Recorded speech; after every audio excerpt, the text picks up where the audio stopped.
All right. Good evening, community, and welcome back to another Live Black Experience Community Dialogue.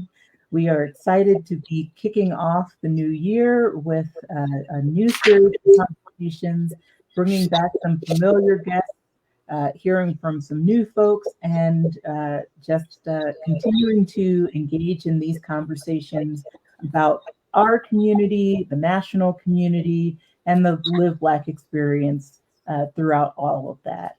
So it is my honor to once again welcome back our soon-to-be Dr. Donald Gullory for our conversation tonight on the roles of former President Donald Trump and former New York City Mayor Rudy Giuliani in the 1989 wrongful convictions of 5 Black and Latino boys, known as the Central Park Five, later known as the Exonerated Five. So let's dive right in. Dr. Gullory, I turn it over to you. Soon to be. I'll take it. Thank you again. And if I didn't ask you how you were doing in the pre-show, I want to ask that right now. How are you doing, Cara? I'm doing well. It's, as always, it's good to talk to you, and of course to Sister Bernadette, and have these conversations, have these discussions that for the most part happen in small circles, or it happens with powerful people controlling whatever narrative it is, or at least presenting their narrative about whatever it is. And you end up, whatever the topic is, and you end up missing a lot of the things that have taken place. And you see that a lot with African-American history, Latina history, indigenous history, things like that, to where a lot of the things that have happened or have typically happened have been overlooked or ignored, or contributions haven't been considered, or you just have erasure, total erasure. And before we get into talking about the former President Trump, as well as former Mayor of New York, Rudy Giuliani, it's important to think about where we got to at this point. And I'm talking about the point with respect to mugshots, processing, and all that, because we have to talk about that history first. And don't worry, for those of you who are, just clamoring for the, how do I put this, the entertaining history that is criminal justice technology, I'm going to let you know right now. That I'm not going to give you a long-winded speech about technology. So if you would hit that next slide for me, please. All right, this gentleman right here is Alphonse Bertillon. He was a French detective, French police officer, and he came up with the idea of the mugshot. Now, photography or photographing of prisoners, of inmates, has a long history. It goes back into the 1840s with the advent of the technology, or the expansion of the technology. And it got used to just capture people's pictures, capture their images. And photography was relatively expensive. I mean, it's not like now where you can pull out a device like your phone and take pictures and it costs you virtually nothing. Photography there had to be an investment there. There had to be a rationale. So if you had money, you typically got a portrait of yourself through a photographic lens, or you had historical moments like war that was captured through the use of photography, especially during the Civil War. But regular folk didn't get their pictures taken on a daily basis. The people that you would have typically getting their pictures in the United States in the 50s, the 60s, 80s, and 90s, the 1880s and 90s, would be criminals, because these people are deemed to be a public nuisance. They're deemed to be derelicts and degenerates. We need to take their picture so that if they leave New York and go to Boston, we can easily access their picture and warn authorities, hey, John Smith, he's a convicted murderer. He has about 20, 30 victims. He escaped. He's going towards Boston. Here's a picture of him. Picture's not enough. because there are a lot of people that look alike, and there's a lot of people that have been sent to jail because of mistaken identity. What Bertillon wanted to do as a police officer and as a detective was to differentiate this. You don't just simply have a picture of someone, because a picture, despite that old phrase of a picture's worth 1,000 words, a picture really doesn't tell you that much in a lot of cases. And in some cases, it tells you way too much information because you have the bias of the individual that's looking at that picture. There's the bias as far as how that picture was taken, how it was staged. So you may have a different image of someone, no pun intended. You may have a different image of someone based off of how the picture is taken. So right here you have, I don't know why I'm using my mouse. You can't see it on my hand. You have Alphonse Bertillon here. But if I were not to tell you, if I didn't lead with Alphonse Bertillon, police detective, highly acclaimed officer coming up with this new technology or making use of this new technology, you would kind of question what crime this guy committed because of the way that he's posed. This was a technique that Bertillon himself came up with, which is you have the front and you have the sides. So you have the forward-facing picture, you have a side profile, and then you have a description to go along with that profile. So, I'm sorry, with that image. So it's not simply, here's a picture of John Smith with no identifying features for John Smith. The photo, along with what was known as the Bertillonage, becomes a process. So it's the image. So it's your first image forward facing. It's your side image. But then you also have a description of the assailant, a description of the accused, height, weight, age, birth date, hair color, all these things to go with that. So that if you do see them, you know who that person is. You know to apprehend that person. And as someone who, when he goes to the post office, looks for what I saw when I was a child, all those wanted posters, all those FBI wanted posters, I became very aware of how powerful those images are. We would see them on the nightly news, or we see them now on the nightly news. We see them on social media. We see those images, or at least my generation, we saw those images on America's Most Wanted or the original Unsolved Mysteries. And when you saw that image, you knew bad person, bad guy. Now, this technique has been integrated into our lives in ways that we have never imagined. Is there any place that you can name in the public sphere where you're not having your image taken?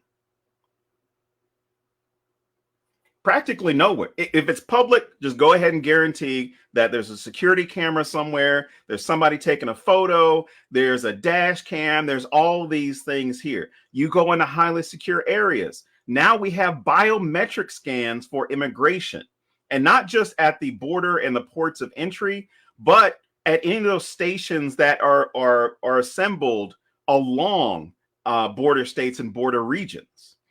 Those biocams, they look at you and determine, based off of matching up your face with images and the way in which the algorithm works, that it will pinpoint who you are and disqualify you from being somebody. And it will hit the individual that we suspect of committing a crime or may have warrants or is being looked for. It might be a silver alert. It might be an amber alert. If you have access to their image, you can now use that to be able to determine who they are and where they should be. Next slide, please. Now, speaking of people who have mugshots and famous mugshots, as I said before, a mugshot itself can be seen as determining how I'm going to view somebody based off of it. If I don't have context, I see these two people who've been arrested and they're, we're going to go ahead and say they're guilty of whatever it is. But we don't always know what the crime is.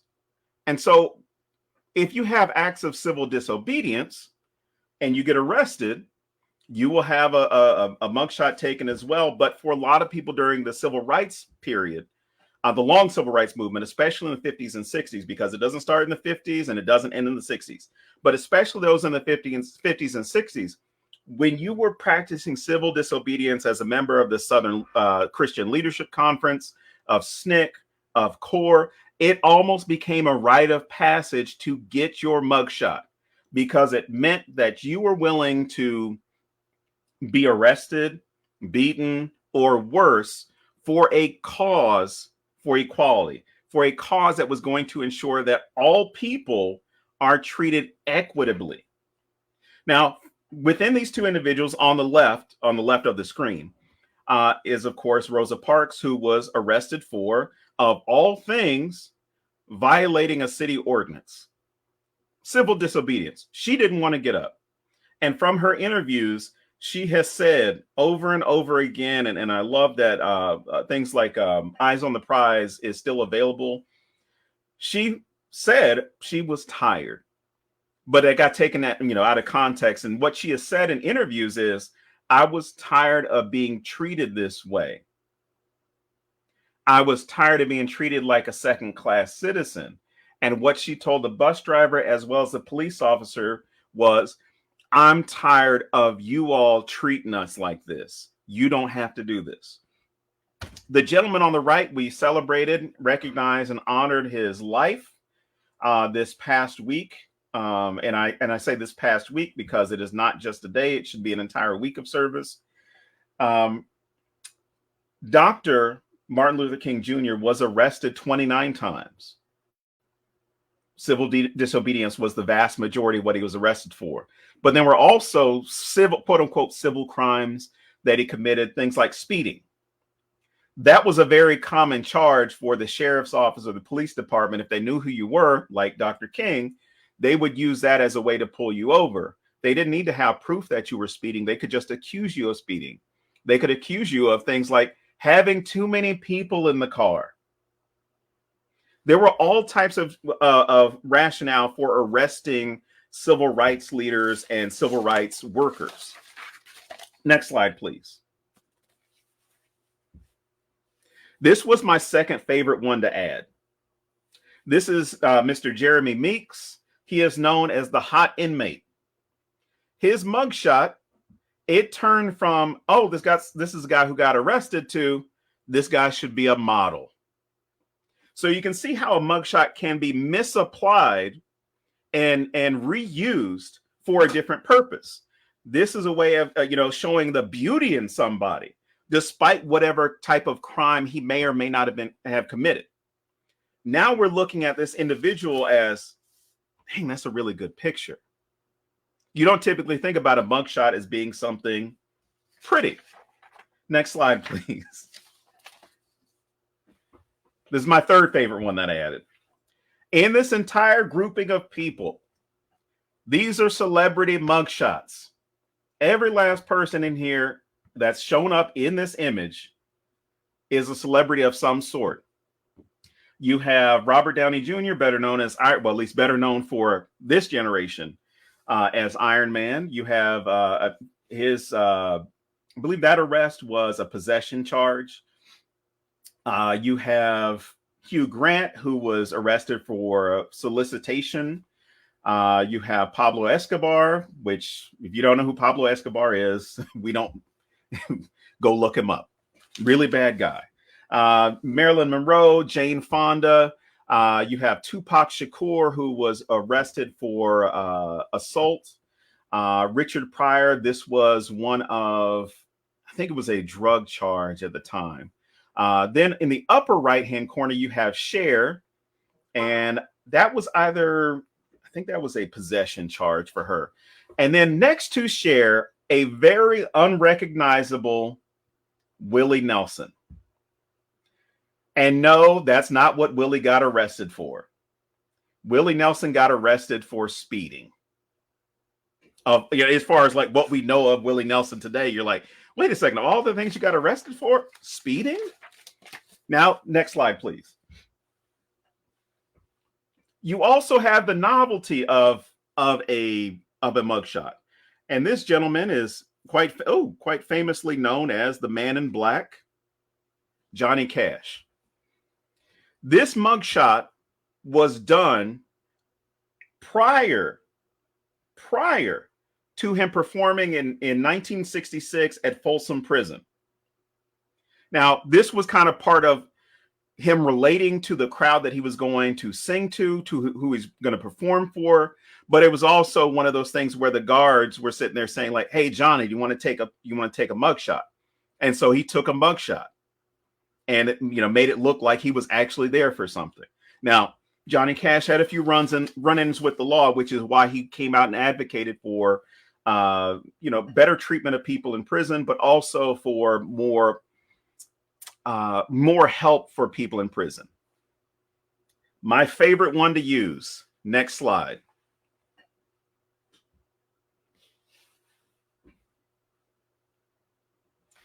This, I will never forget the way in which, because I talk about the misuse of it, talk about the novelty, talk about the beauty, but you also have the bias that is thrown into this. So in the middle image, it is the undoctored LAPD mugshot of Orenthal James Simpson, who was charged with double homicide. On the left is the news, or excuse me, on the left of where OJ is, the left side of the screen, is the cover of Newsweek. On the right of this is the cover of Time. Obviously, I mean, they have their names up there. Time got a lot of blowback because the way in which they presented the mugshot. They darkened it severely. You can see there's a massive difference between original OJ and the Time News article, the Time magazine article, because they wanted to demonstrate the nefariousness of what he did, or what he's allegedly did. I don't want to get in trouble with anybody, but what he allegedly did. By making him darker, what they did is they made him look more guilty. Next slide, please. And it was also to piggyback off of something that was done in the previous decade, which were the Willie Horton campaign ads. Willie Horton was a convicted, a number of crimes, but he was a convicted felon in Massachusetts. And he was released, actually, it might have been Connecticut, but he was released prior to Michael Dukakis being governor.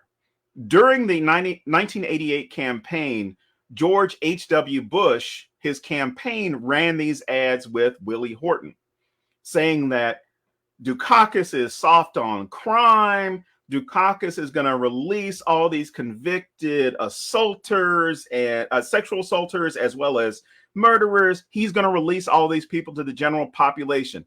Look at this guy that he released, Willie Horton. Willie Horton was a serial sex offender, and he went out and continued his life of crime. The issue here is, just like the OJ mugshots, the picture is being used to stoke racial animosity. Is to take advantage of the history of racism being baked into the country. I see this image of this individual. I don't need to know anything else about him. He doesn't need to be fixed. He doesn't need to go through any type of recidivism. He doesn't need to atone for anything. He's a bad person, right? But if I'm using that to gain political points, it can be very dangerous from me just having a conversation with somebody and saying, this guy's dangerous, to me taking a grain of truth about what happened with Willie Horton and then expanding it to say that this person cannot be trusted to be president. Willie Horton was released from prison before Dukakis became governor. But because Dukakis was governor, when the incident happened, as far as him committing another crime, it was marked as Dukakis's fault for all of this that happened. It was Mike Dukakis who let this dangerous vermin, this wild individual out. It's his fault. Next slide, please. Which brings us to the exonerated five. And for timeline purposes, I'm going to refer to them as the Central Park Five, only in this setting as far as like the buildup. So I don't want there to be any confusion. So these individuals, starting at the top row, you have Corey reading from left to right. You have Corey Wise, 16, Antron McCray, 15, Kevin Richardson, 14, bottom row, Raymond Santana, 14, and Yusuf Salam, 15. These boys were accused of committing violent acts against, oh gosh, I forgot her first name, but Melee, a jogger in Central Park. They were held without their parents, without food, without sleep for a number of hours, and they were coerced into confessing to a crime they did not commit. When these men when they were released, when these boys went through the court system, it was a circus. It was a circus because everything was about how crime was out of control, and it's Black and Latino kids that are responsible for it. You saw a repeat of this past summer when a YouTube influencer was talking about, hey, I'm going to give out some computers, I'm going to do this, and he showed up. But because there wasn't preparation for it, all these kids in the summer of New York, I shouldn't say all these kids showed up, but then a few kids in the crowd started fighting, breaking stuff, stealing things, whatever. And it got turned into, these kids are animals. Same language was used for these young men. They're animals. And if I'm going to call you an animal, you're not deserving of humanity. And because we have booked them and we booked these quote unquote animals, we solved the problem. We caught the guys responsible because these guys are criminals. In fact, there was a lot of language that was used. So bear with me. The Daily News, New York Daily News, referred to these young men as a wolf pack. Now, a wolf pack already has a lot of loaded connotations to it. It means that you are animals out for a hunt. It means that you're not human. It means that you're incapable of human emotions, thought, and reason. We don't need to bargain with them. We need to treat them, like animals, put them in cages. This is the type of language that was being used. New York Post, this is probably one of the more disgusting disgusting quotes about these young men. They come from a world of crack, welfare, guns, knives, indifference, and ignorance. Again, these young men have not been convicted of anything. They have not had their day in court. This is before this language is already being used. The mayor of New York City himself, Ed Koch, referred to them as monsters. Now imagine if I have anybody in my family looks like these young men, which every last one of these young men looks like they would be in my family.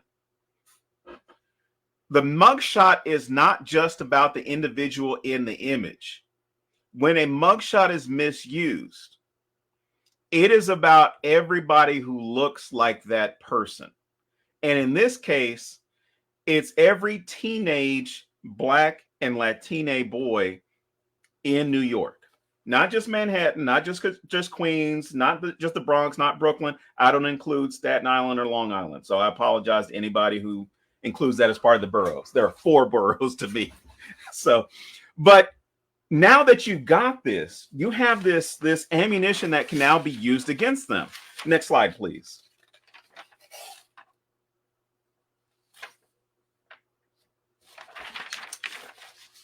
This was a full-page ad taken out by Donald John Trump, New York real estate icon. I'm trying to think of the nicest words to say about this gentleman.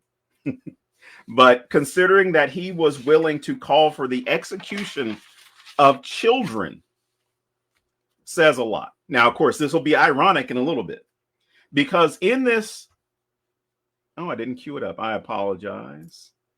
But in this,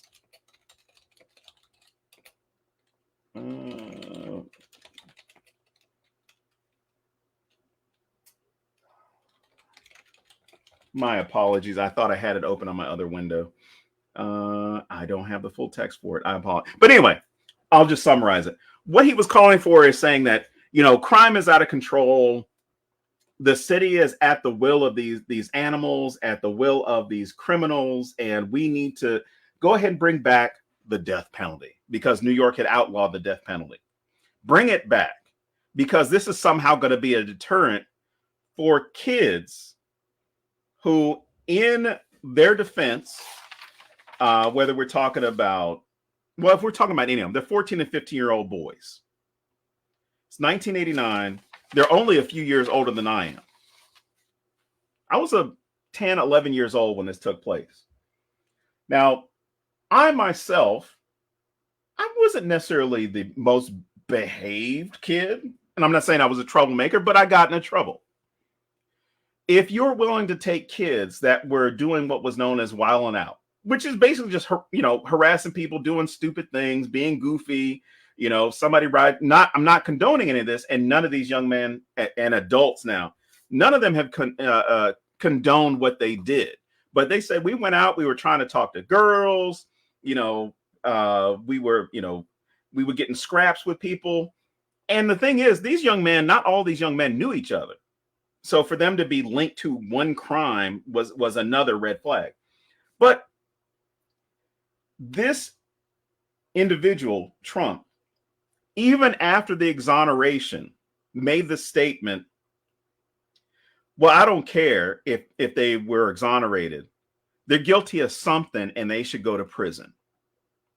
Mind you, he's all about law and order. He's all about due process. He's all about these things. But these young men, they don't get it, nor should they get it. Next slide, please.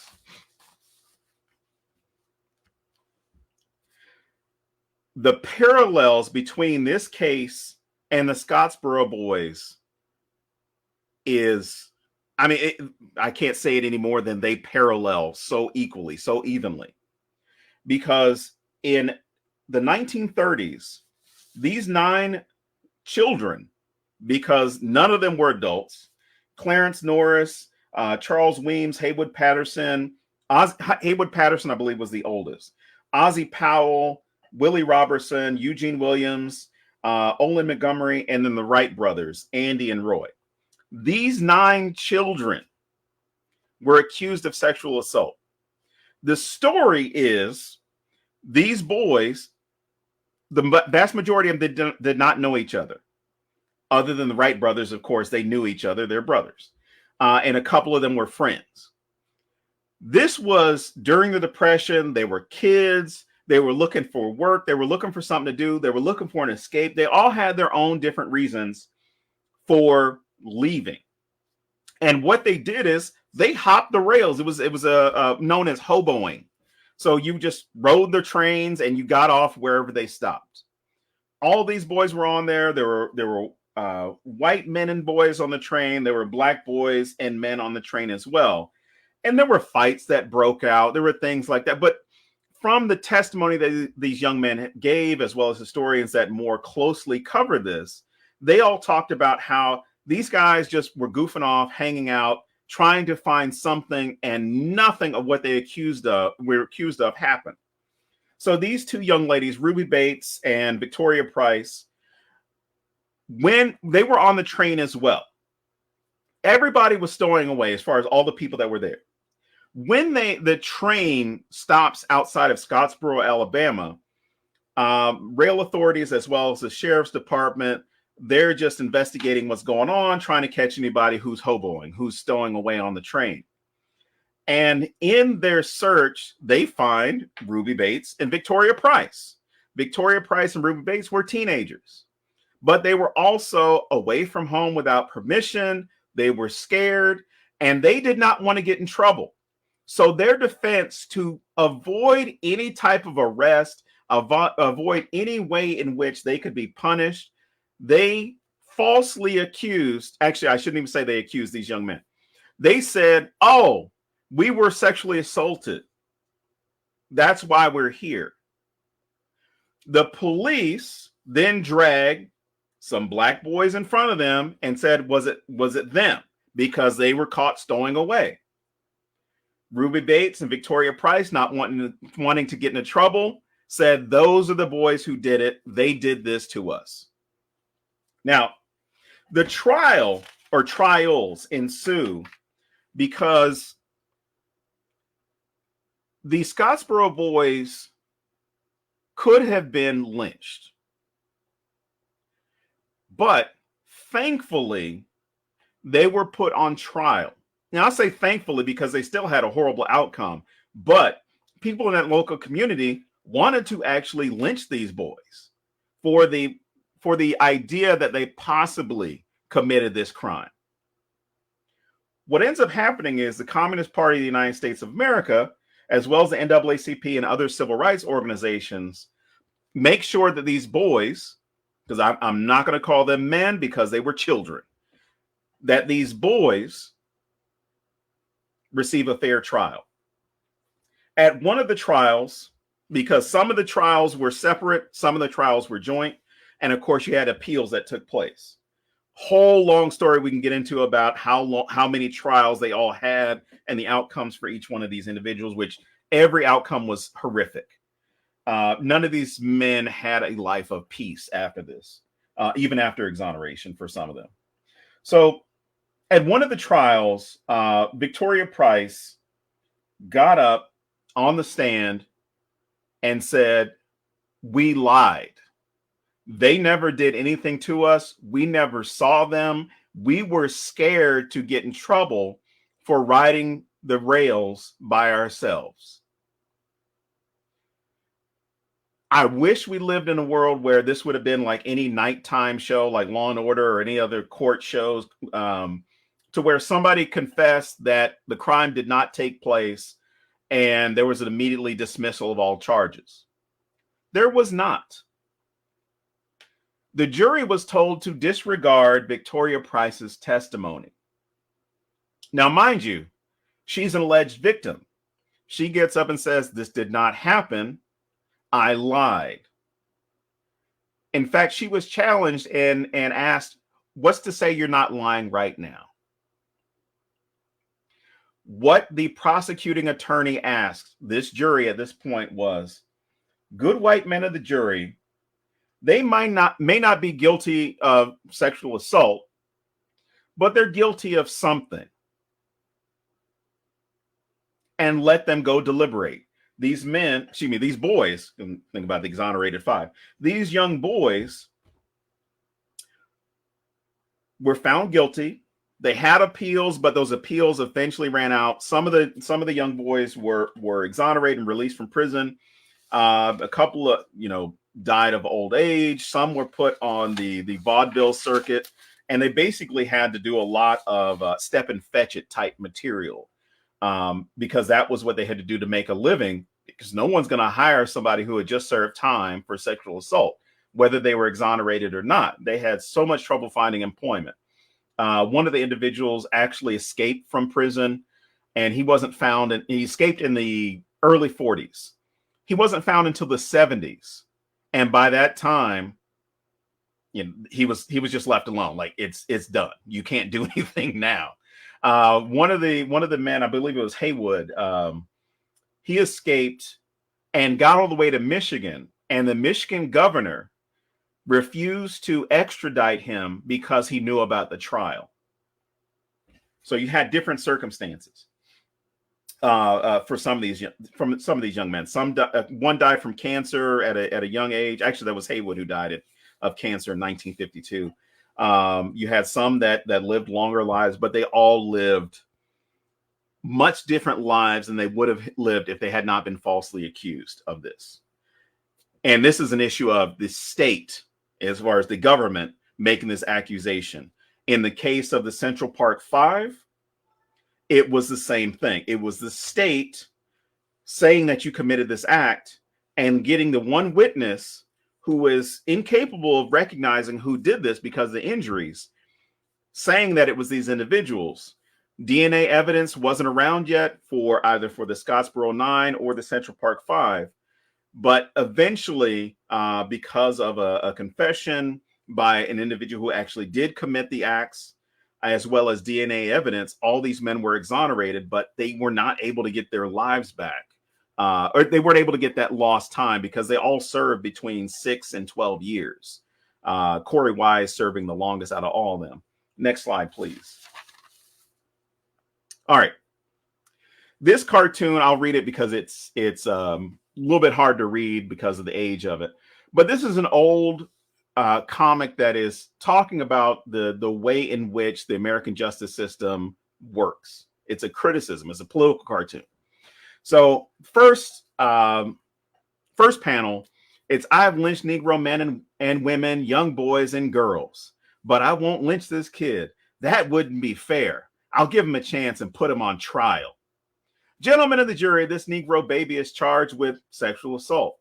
He was caught in the cradle. The honor of our women must be protected. What is your verdict? Guilty.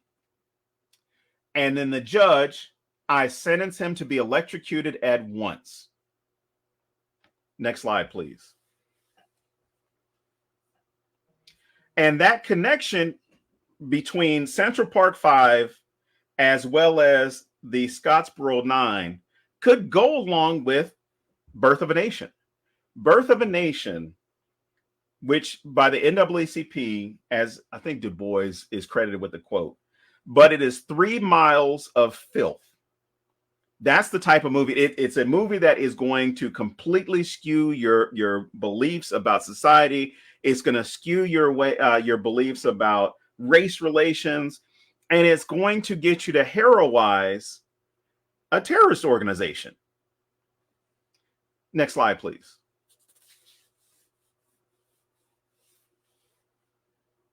Now, with D.W. Griffith's Birth of a Nation, that starts laying the groundwork that leads to Scottsboro. And even if you're not in South, because typically people look at racism as a Southern thing, right? So you got Alabama, but then you've also got New York. People would typically look at these complaints in the Southern states and say, we don't have that here. We're not racist. We don't have that here. We don't have a separate system for people. But then you look at case studies, either like the Boston case. Of course, the name of the family escapes me. But the husband murdered his wife and then claimed it was Black people who did it.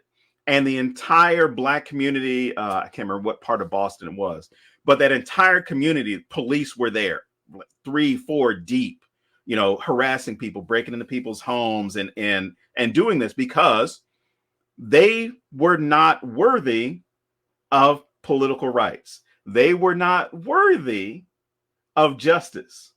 So when you have a case that's taking place at the same time in New York, the same rationale there. And if you notice, I picked this image specifically, not Kevin, Raymond. Raymond Santana has a shirt that has his mugshot on it. I picked this specifically because you think about that image. You think about this image that was sent to everyone in New York on whether it was the New York Times, the New York Daily News, or any other publications that were there within the city, as well as news stations. This was a national story. So the first time anybody was seeing Raymond Santana, oh my gosh, Yusuf Salaam, Corey Wise, whenever you saw any of these young men, you associated them with being criminals. You did not care about them having a fair trial. You heard more about what the crime was. So the crime is so heinous, these individuals must be the ones that did it. Lock them up. They all get locked up. And as I said, between these young men, Corey Wise, who is on the far left, reading left to right. Corey Wise was 16 when he was arrested. He served 12 years in prison. Raymond Santana, he was 14, 5 years. Yusuf Salaam, 15. He got 6 years. I'm sorry, 6 years and 8 months. You have Antron McCray, 15, served 6 years. And then Kevin Richardson, 14 years old, 5.5 years prison. It is not until 2002 when these young men are exonerated. The complaint by inmate P0113589, the complaint by him was that the city should not have to pay anything to these young men. Oh, I'm sorry, he didn't call them young men. Shouldn't pay anything to these criminals. Because even being exonerated, he doesn't recognize them as humans, as people. I know that's redundant, but when you think about words, and words have different feelings and different meanings attached to them, he doesn't see them as equal to him. He doesn't see them as being deserving of justice. So when the courts go back, you know, they honor the confession by the actual attacker. They do DNA to determine that none of these now men committed this when they were boys. They now have to have some sort of restitution. A lot of people look at any of these moments when the Innocence Project gets involved, or Benjamin Crump. They look at it as, oh my gosh, what's the money going to solve? These young men were wrongfully accused and wrongfully convicted. From their lawsuit, in total, they're awarded $41 million. $41 million doesn't give them 5 years back, or in some cases 12. It doesn't give them that time back. What it does is it recognizes that the state was wrong, because the newspapers profited from this, the news channels profited from this, and the prosecuting attorney benefited from their conviction heavily. To this day, she will not talk about the exonerated five, and now I will refer to them as exonerated five. She will not talk about them because she knows that the process in which they were convicted was heavily flawed, heavily skewed, and heavily biased against these young men. Now, I met Yusuf Salam a few years ago. We were fortunate enough to have him at the University of Mississippi to speak right before COVID. So February of 2020, he comes to the University of Mississippi, talks about his experiences. And he talked about just trying to survive in prison, keeping his head down, and then getting out of prison, trying to find a job, right? Trying to do all these things. And he actually was able to make use of the time that he had to make up, and I'm saying this very loosely, to make up for the time that he lost. So when he got out, he got into computers, got really good at that. He got into programming. He was doing the networks for like 2 or 3 different hospitals at once. And he was making decent money. And then, of course, the exoneration happened, and it completely benefited him. And I don't mean that to take away from the wrongful conviction. It benefited him because it put in the spotlight, as well as the other gentleman, it put in the spotlight the power that the state has to convict you, to wrongfully convict you. But then after they wrongfully convicted you, no one is held accountable. That was his biggest issue. The money's one thing. Great. I can take care of my family, I can take care of all these people. And he even jokingly said, I have 10 kids. And everybody in the crowd was like, wow. And he then turned to the crowd and said, I had to make up for my lost time. You know, still having a sense of humor with it. He didn't allow it to become one of those things where how he was defined in a mugshot and in a trial become his identity. He wanted to rebuild his identity after that. You see that Corey Wise, you've got Raymond Santana. Again, Raymond Santana has the mugshot in that. It becomes an issue of reinventing who they are and understanding that they are not the problem. And this is good timing. Next slide. Please, I'm sorry. Next slide, please. Because this is the problem. You have a two-tiered justice system. When this mugshot, actually, let me take it back. Before this mugshot came out, everyone was excited. Whether you were on the left of the political spectrum, whether you were in the center, or if you were on the right of the political spectrum, everybody was excited to get the mugshot. And primarily, or I should say predominantly, Black and Latino communities wanted the mugshot because they knew what this man did to so many people as far as endorsing the idea of bringing the death penalty back just for these 5 boys. And even when the exoneration, as I said, the exoneration of these young men, these grown men happened, he said, I don't believe it. They did something. They're guilty of something, which mirrors what was said in the Scottsboro case, or I'm sorry, one of the cases in the 1940s. I'm sorry, that case was in the 30s. So one of the cases that was in the 30s, and not the subsequent cases, they did something, they should go to jail. I don't believe that they're innocent of anything. Mind you, if only he had the same, no, I shouldn't. Never mind. I'm not going to go. This individual ran in 2015 when he announced, ruined my birthday because it was on my birthday, ruined my birthday that summer. And in his speech, he had moved from talking about people in the Black diaspora. At that moment, he had moved away from talking about people in the Black diaspora and moved on to specifically the Mexican community, and stated they all commit sexual assault, they all carry illegal substances, they've all got all these things that they shouldn't be here. Now, I will say this, and I have no qualms about saying this. And don't worry, I'm not going to mess up the mood of the LBE. I have no qualms about saying this. The reason why so many people were happy to see this gentleman in a mugshot was for these communities. It reinforced something they already knew about him. It's just that now he got caught. He finally got caught. So it wasn't an issue of like, oh, I'm glad he's going to jail. He's doing this. He's doing this. It's like the justice system is working.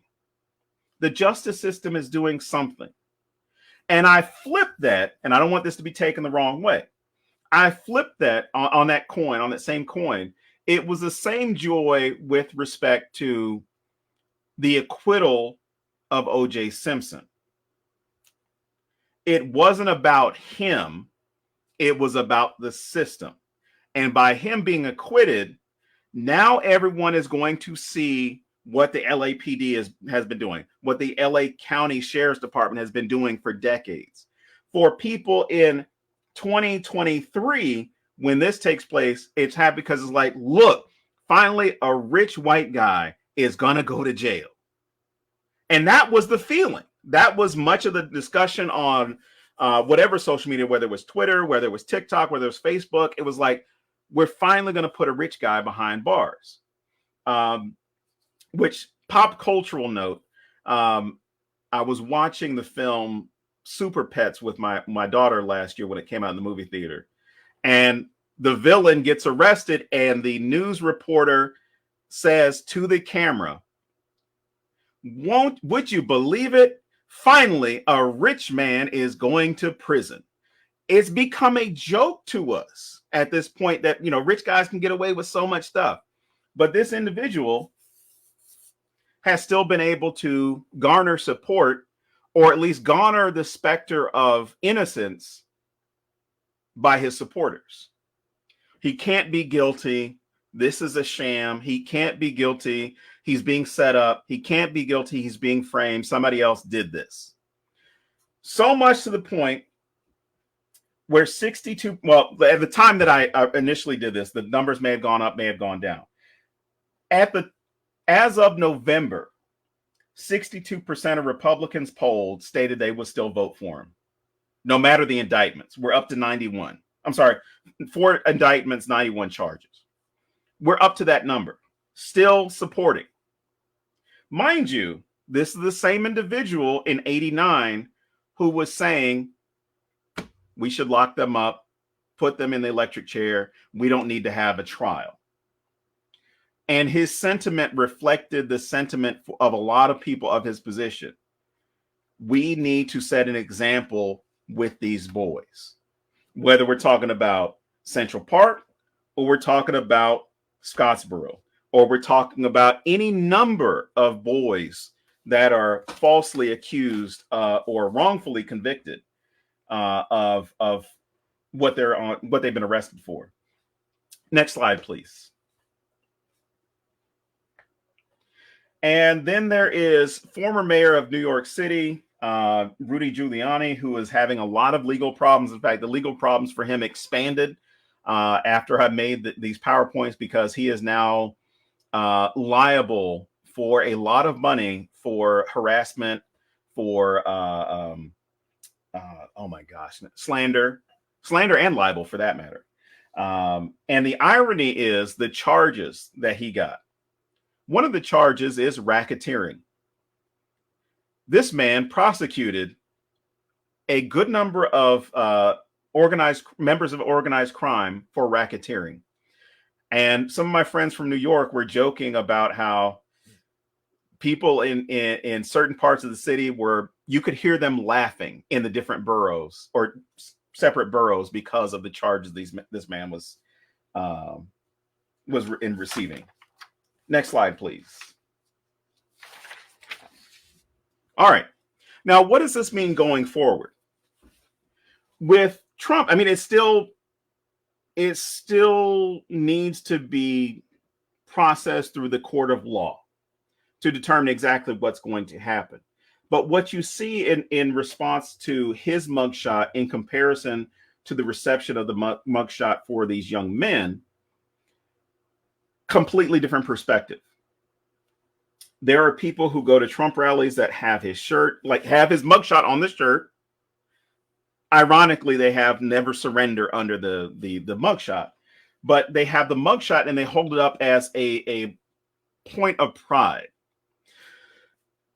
Disgustingly enough, I've seen him on social media, especially, and for that matter, with his handlers, referring to him as Rosa Parks, Martin Luther King, because of the similarities in having a famous mugshot. What individuals of this persuasion need to really understand about any conversation going forward with respect to mugshots, because he wanted his privacy with the mugshot, didn't want it to be released. But the policy of that district and of that sheriff's department was mugshots are made public. The United States is one of the rare countries that allows people to access mugshots. We have, I think it used to be a website, I think it was Mugshot of the Week or Mugshot of the Day or something like that. And it was just mugshots from all around the country of people who had been arrested, not convicted, arrested. It could have been, suspicion of, possession. It could have been suspicion to distribute. Could have been solicitation. Could have been all these different things. But you have individuals who have not been convicted of a crime, and as a result, the release of their mugshots can skew the public's perspective about them. It can open them up to all types of ridicule, and it can have damaging effects on somebody, especially if you get arrested. That's probably going to be one of the worst days that you've ever had, because it's not a simple process. You are going to be pushed in with other people. You're going to be held. You might get bailed out. You might be like individuals with Rikers Islands, where you're staying there for well over a year because you can't afford to bail yourself out. But the mugshot itself is very powerful, and it has a different outcome than what was basically being purported by Bertillon with the idea of we're going to have a mugshot to track criminals. What you have now, in the case of the Central Park Five, now the exonerated five, and anyone else who may be accused of a crime, is that the mugshot now becomes the signifier that you committed the crime. It's not that you've been arrested. It's not that you've been accused. We now attribute this idea that if you have had a mugshot, you did it. And we can't remove people from that anymore. It used to be, as I said, it was set up as a system to identify known criminals, but it has been expanded to if you've been arrested. So that's it. That's all I got. I thought I had more. I did go an hour, actually. That was perfect timing. Thank you, as always, for the presentation and stimulating discussion. So let's dive into some questions. One of the questions that came from the audience was about the role that white women have played in the incarceration and killing of Black men. Mm-hmm. And you kind of touched on that in going back to the birth of the nation and the whole ideal of the white woman pedestal. But can you speak more to that and the history of the lynchings and Black death that have been tied to those false accusations by or on behalf of particularly white women when it comes to Black men? Oh my gosh, I said I only have an hour. There's a long history of it. Even if it's a consensual relationship. There was that stigma, and if we're talking about the 20s, 30s, 40s, 50s, 60s, 70s, 80s, 90s, and today, there was this long-standing stigma of what was known as the Black state, right? So if you've been with a Black man, you will never remove that DNA from you. You have now degraded yourself as a human being. But to go further back than that, I'm going to recommend, I don't even have to look at I know the title. What Comes Naturally by Peggy Pascoe. She did an extensive study about anti-miscegenation law and attitudes throughout centuries, because it goes to the colonial period through the 21st century as far as when her research ended. And what she found in court records and letters and things like this is that it's been baked in from the beginning.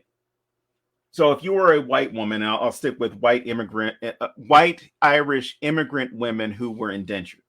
So you have indentured servants that would come over. These white women that are coming from Ireland are now settling outside the cities and the frontier, things like that. And typically, if you were a newly freed Black person, because you were indentured to a certain point and then the American chattel slavery system took over. But if you had ended your term of service, you got a plot of land in a lot of cases, you got freedom, you got money, you got a way to make money. The fear that these newly freed Black men and these newly released out of their contract white indentured servant women would start copulating, colonies started putting in laws that if you're a white woman, now this is with the advent of chattel slavery coming in. If you're a white woman, you will no longer be considered free if you have sexual relations with a Black man. So that starts it off. So now there becomes this fear of like, it's going to keep happening. Like bad stuff is going to happen. It's going to happen. It's going to happen.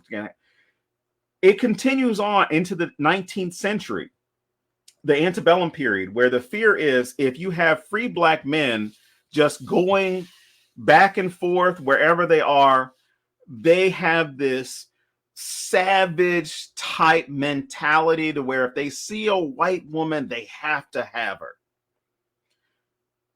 I'm going to quote one of the worst, best movies you can watch about race relations.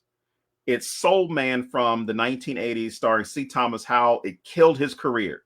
There is a scene where the mother. The family is having dinner with Mark, who is pretending to be black. This family doesn't associate with black people. The father is upset that his daughter has brought home a black male for her to date. Same situation as what you see in Guess Who's Coming to Dinner. I'm upset. I'm going to see him one way. The wife sees him in a sexual conquest way. She sees this man, this college-age man, who is presenting all the trappings of quote unquote being black. She sees him and she has this envisioning of they're in the jungle, which is always the jungle for some reason.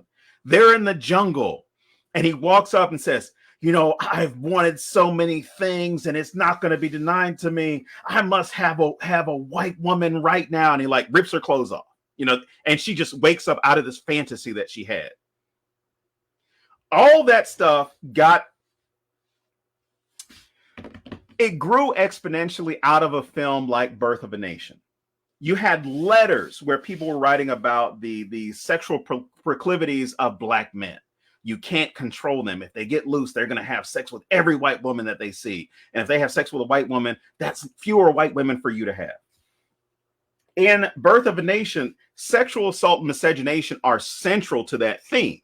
It's talking about these black men who are now free. They want the right to marry white women.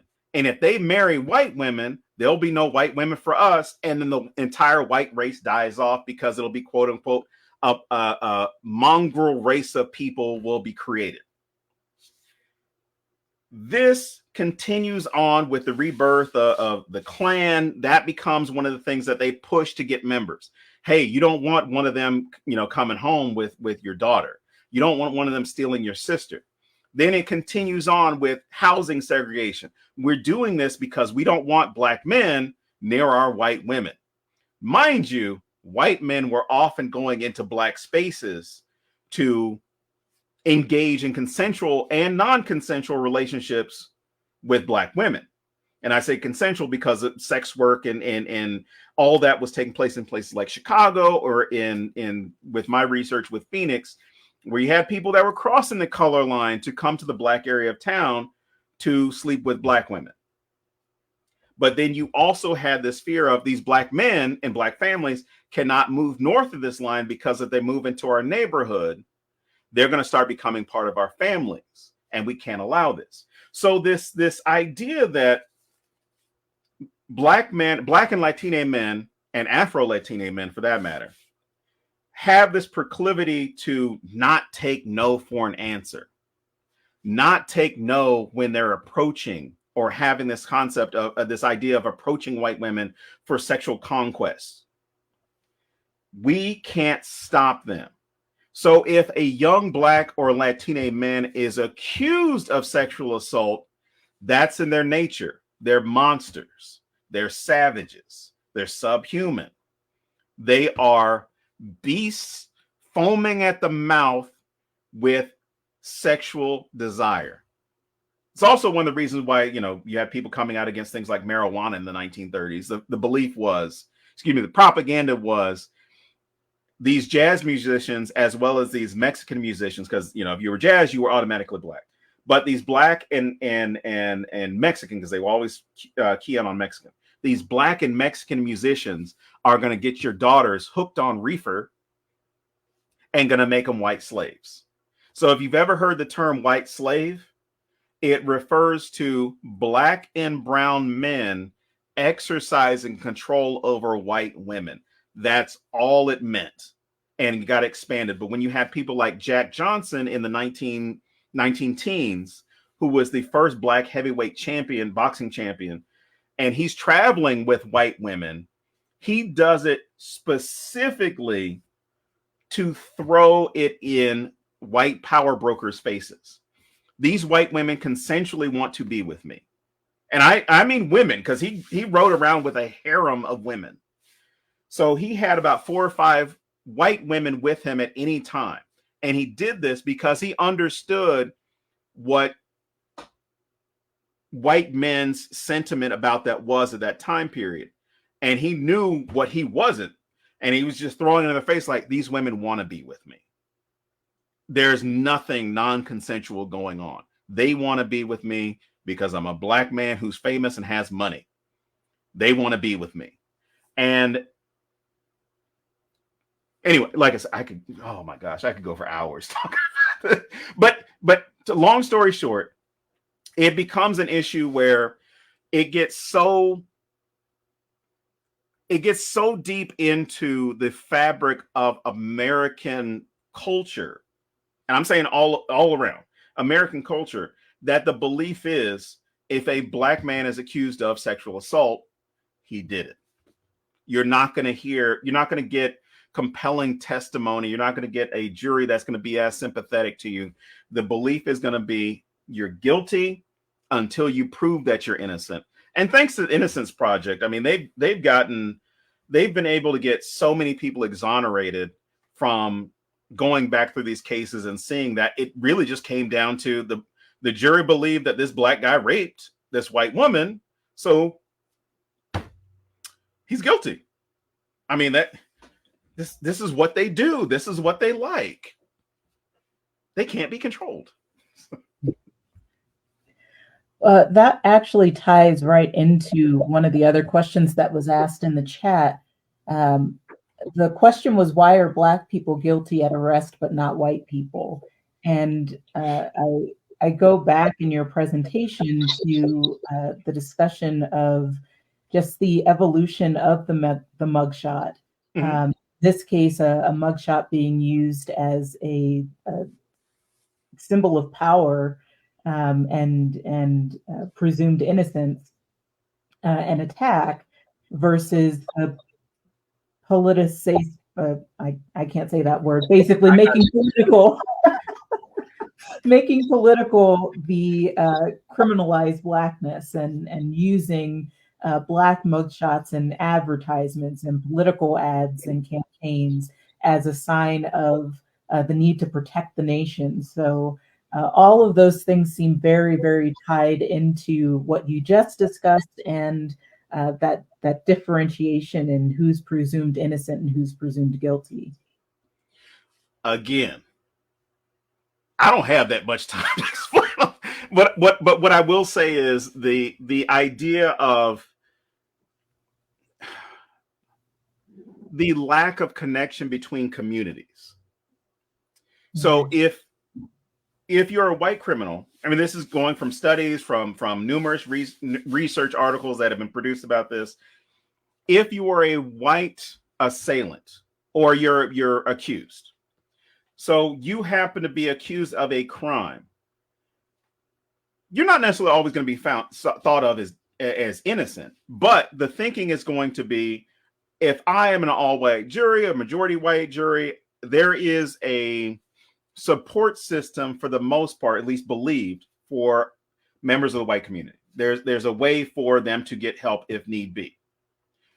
What you have, whether we're talking about with legal scholars within that field, or we're talking about criminal justice scholars, if you had two individuals, same physical description, other than their skin color, same height, same weight, same build, same clothing, same age, facial, all this stuff, everything's the same except one's white, one's Black. From numerous studies, numerous experiments that have been done, the white respondents are typically a lot more lenient of the accused white person. Mind you, same everything. With no tattoo. I mean, just it's like NASCAR. We're operating the same thing. It's just our car looks different in color. They were more sympathetic to the white individual than the Black person who's accused of the crime. And in the flip of that, or I shouldn't even say the flip, Black jurors are more critical of Black arrestees than white. Now, mind you, they're willing to, they're not necessarily seeing the white assailant or white accused as being innocent, but they don't immediately attribute him as being guilty. Being somebody who sat during jury selection, the stuff I overheard under people's breath, I really wish I could have excused a few jurors, or a few potential jurors, because I think it was last summer. Might have been a little bit before then, but I was party of one of these jury selection things, and I just watched as the jury was being whittled down, and there was only one Black person on the jury for a black defendant accused of attempted murder. Mind you, the room was 30% Black, 70% white, roughly. But when it came down to pick the jurors and alternates, it might have been two. There might have been two. But the prosecuting attorney, whether he knew he was doing it or not, was trying to pick people that were going to convict, not to give a fair trial. He was picking people to convict. And understanding that that is part of a major problem within the criminal justice system, it's one of those things that is being addressed through things like critical race theory, which has been completely misunderstood for the past couple of years and has been used as a political, I shouldn't even say political football. It's been used as political ploy. They're wanting to teach your kids critical race theory. They want to teach your kids that you're bad. Critical race theory, which I'm going to speak to one of the classes in a month. Critical race theory is just simply telling you how bias works within the criminal justice system, and understand your role in that, and understanding the history that's there. Things like images that are going to be shown. Something I would definitely recommend for people to check out is the "What Would You Do" series that ABC put out. I don't know if they still have it on. I know it was on like 20 years ago. They did several experiments where they had boys that looked the same, dressed the same, except one was white, one was Black, and they had them both commit crimes. I mean, it was all state. They weren't committing real crime. They had them do staged crimes. So there's a bike that they have to steal. White people went and helped the white kid steal the bike. When it was the Black kid who, like, there were times when he just walked up to the bike, and a white bystander walked up and said, "Hey, that's not your bike. Leave that alone." There were people called the police on this young Black male. And when they were confronted about it, it was, "No, I just saw somebody committing a crime, and but you didn't have a conversation with him. You didn't ask him because even when they asked him, "Is this your bike?" He says, "Yeah, it's my bike. I just can't, the lock is broken. So I need to, cut through the lock to get my bike." So even when he explains, it's like, "No, I'm calling the police. You're not going anywhere. You're staying here." They went so far as to, in one case, if I remember correctly, there was one person who was basically holding the bike so he could not ride away on it, and was on the phone trying to get the police to show up. But it's one of those things that has been so baked into American culture that we don't notice it all the time, to where we do have racial biases that negatively impact Black young men disproportionately than their white peers. And that's something that we really need to approach and understand, because if there are Black kids that are out just living, it could be one person's decision that gets made that turns them living to no longer living. So it goes even beyond just getting arrested. You have people's biases that comes into this, to where it could be endangering to their life.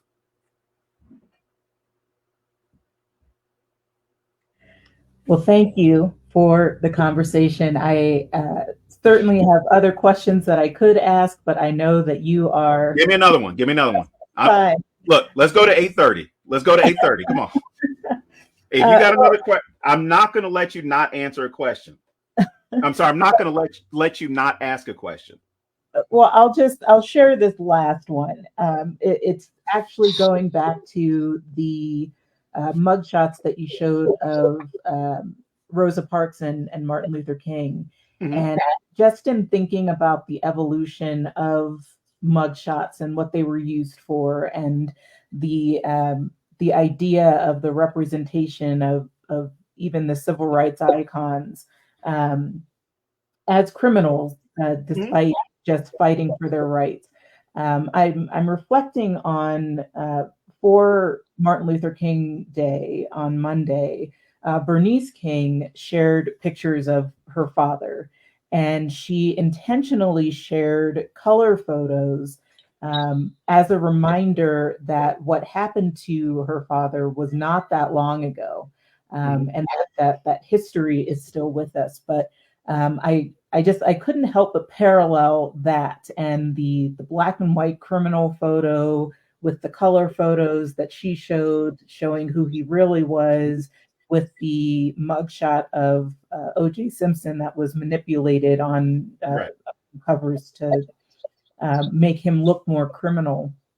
And not to conflate Martin Luther King, please don't anybody come to me that I am putting those two on the same level. But there just seems to be a strange manipulation of even the history of mugshots when it comes to Black and brown people versus their use when it comes to other people, particularly European American males. But, I think of the mugshots of your Al Capones and even some of the ones that you showed that are used as notoriety instead of a negative thing, versus any mugshot that you see of a Black or brown person is automatically this negative. So the question is just, what does our audience need to understand about the way something like mugshots have been manipulated over time, and the impact that it has on our own perceptions when it comes to everything from politics to the criminal justice system to the presumptions of innocence or guilt? First thing I'm going to say is the wheels of justice are slow and rusty. When it comes to any of these mugshots, because I have to do the same thing. We all have to do our own deconstruction of bias and things like that. But I think the mugshot should only be used to the public. This is my personal opinion. Aside from the one that's there, because this mugshot should, because if you're a public figure like this, like, no, you don't need privacy at that point. You're a public figure. And some use it, not all celebrities, but some use it as a way to become more popular. Like they get their street cred at that point, right? I've even heard Trump's mugshot. I've heard his mugshot in conversations saying like he has street cred now. He's been to jail. He's a real one. He's tough. When all he really did was walk in, take his picture, and then leave. But for private citizens, again, this is my personal opinion as far as the way this works. Your privacy should be your privacy. If somebody has gone to jail, they escaped from jail, they escaped from prison, put their mugshot up everywhere so we can identify who this person is.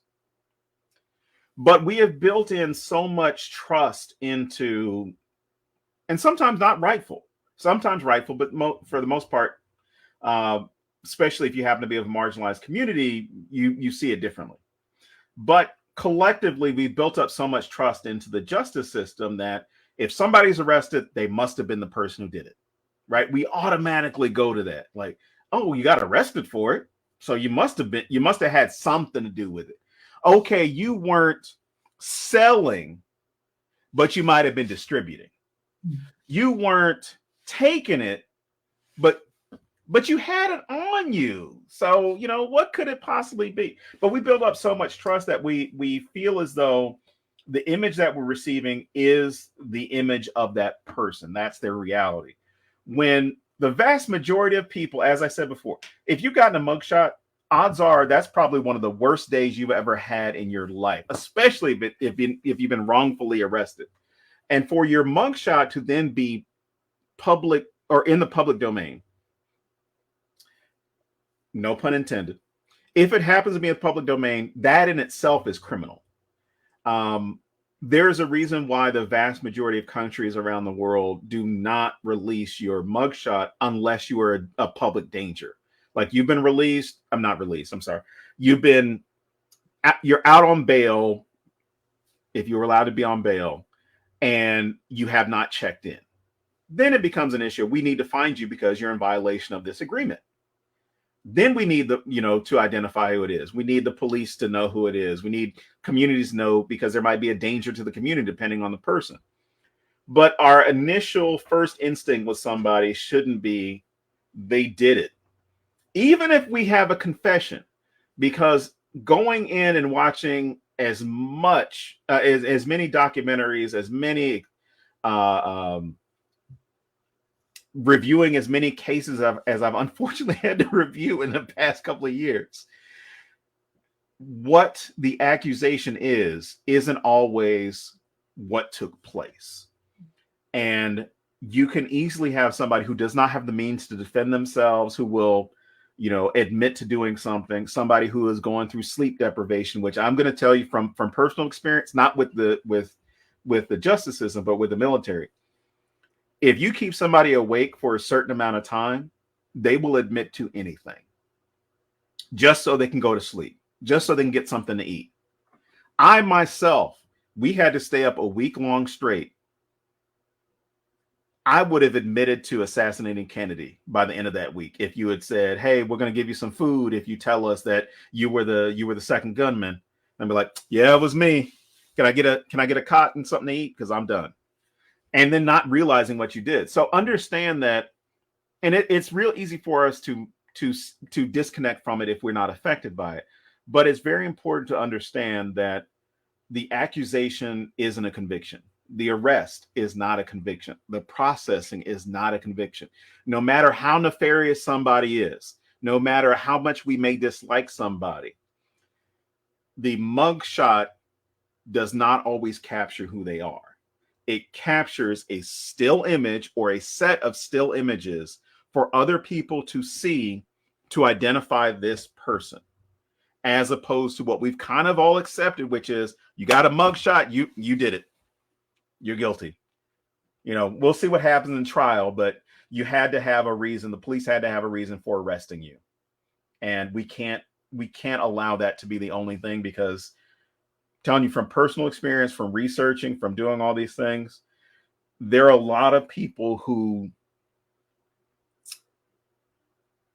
have the same belief system as the individuals who made Birth of a Nation, who will just arrest you because they can. And unfortunately, I heard a police officer say this not too long ago. And he said it as a point of pride. He said, we're the only ones who can deny you freedom. The judge can't deny you freedom. The lawyer can't deny you freedom. We're the ones who can take freedom away from you. And in this interview, this dirty cop said, and I happen to like taking freedom away from people. So think about that when you see, somebody with a mugshot that's published online, on the internet. I'm sorry, online internet, on social media, happens to be on the news, happens to be on a newspaper, because newspapers are very careful now about putting up a mugshot, because if they put up a mugshot of somebody and something happens to that individual, as far as like they lose their job, they lose, something bad happens, they are now liable for damages to that person if that person was not the person who committed the crime. So a lot of times they'll just simply say, so-and-so was arrested for this, trial date is this, and leave it at that. Every now and then you'll get a mugshot because it's someone was caught in the act of doing whatever it was. But as far as people who are just pulled in, bench warrant, mistaken identity, arrested because in the case of tennis player James Blake a few years ago, because he was standing outside of a hotel and he quote unquote fit a description, to where an undercover police officer tackled him to the ground and then tried to charge him with resisting arrest, when all he was doing was asking for why he was put on the ground, by a guy who's just wearing a t-shirt and jeans. Because that doesn't, if you walk up to me in a t-shirt and jeans, I'm going to resist whatever you're doing until I see a badge. But yeah, there are a lot of people within the police systems throughout the country. There are a lot of sheriff's departments, and there's no uniform set of practices and regulations for them. And until we have that, I mean, nothing like this is going to stop. I mean, you're going to continue having people who are wrongfully accused, wrongfully convicted. And my wish, I love the Innocence Project. I will give them money whenever I can. The one thing I wish is that an organization like the Innocence Project is unneeded, unnecessary. Because when we get to that point where people are not being put away wrongfully, we'll have a just system. Now I'll just end it there. Well, thank you again. And as always, thank you to our audience that joined us this evening and those that will watch this going forward. We are here at the beginning of a new year, and it's just a new opportunity to keep our eyes open, keep our ears open, and keep our minds open to all of the opportunities that we're going to have to learn, to grow, to have better understanding of what the lived experiences are, not just within the Black community, but within the broader community as well, and make positive changes for all of us based on our better understandings of each of us. So until next time, again, thank you, soon to be Dr. Gullory. You'll get the email. You'll probably hear me all the way in Flagstaff when I defend. Wonderful. And until then, to our audience, as always, we say, go in grace. Thank you.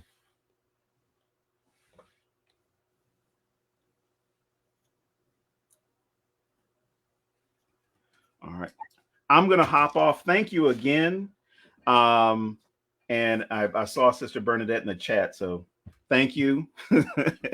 I'm going to go ahead and jump off now and then go take care of this. But I appreciate every opportunity. All I'm going to say right now is, I was going to say like, no, I can't do anything. But I'm like, there might be something. But if something comes up, reach out to me as usual. If I can't do it, I will let you know. But I will never hesitate to speak to this organization. Because when I'm done with the research, as far as like I'm ready to publish, I'm gonna come back. I'm gonna talk to y'all about the stuff I found in Phoenix, because it is something I don't want to talk about publicly until I'm done. Let's just say it's interesting. It's interesting the way that the Black community of Phoenix basically said, we're not taking this. We're not taking second class citizenship, including